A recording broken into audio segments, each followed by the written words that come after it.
I took the job because I needed the money. Simple as that. Fourth-year med student, drowning in loans, no rich parents to call. Night shifts at St. Brigid's Hospital, an old Catholic facility in the edge of Baltimore, mostly geriatric and palliative care, were the only gig no one wanted. They paid double. You just had to ignore the whispers.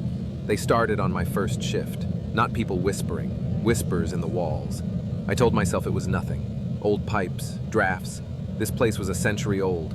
It creaked, it groaned, it breathed like a person dying in their sleep. But that first night, I saw someone who wasn't on the roster. Room 409. It wasn't even an active patient room anymore. Closed for asbestos remediation, according to the sign on the door. But I saw someone through the glass, standing, pale gown, thin legs, IV pole beside them, but no IV line attached. I blinked. Gone. I didn't say anything to the nurses. They already looked at me like fresh meat. Besides, I figured sleep deprivation was catching up fast. The whispers got louder each night. Not words I could make out, just this insistent hiss, like a breath trying to shape language. One night, I followed it. It led me to the sub-basement, somewhere I definitely wasn't supposed to go. The morgue. It was locked, but the door creaked open when I touched it. Lights flickered on. Every gurney was empty, except one. The body bag was open at the top, empty, just a hospital bracelet inside, stained with something dark and dry. I picked it up. The name was mine, and that's when the lights cut out. I don't know how long I stood there, in the dark, breathing like an animal, trying not to make a sound. I heard the gurney wheels squeak. I heard bare feet on the tile. When the lights came back, I was alone again. I should have quit.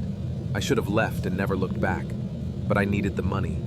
I kept coming back, and each night, the hospital felt more hungry, more alive. Rooms I passed by earlier would be open when I passed them again. Sometimes full of patients who weren't there anymore by morning. The whispering finally started to form words. "Do you remember what you did?" I didn't, but they kept asking. Nurses who never blinked. A janitor who cleaned the same stretch of floor over and over, murmuring under his breath. That patient in 409 who was always standing, never lying down. One night, the nurse's station monitor lit up with a live feed.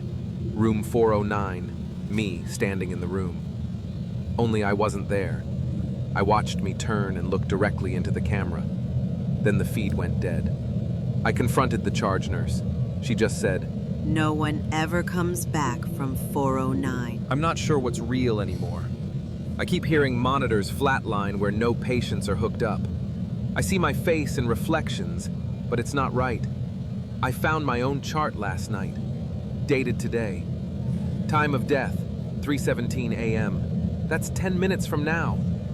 I can hear the gurney wheels again.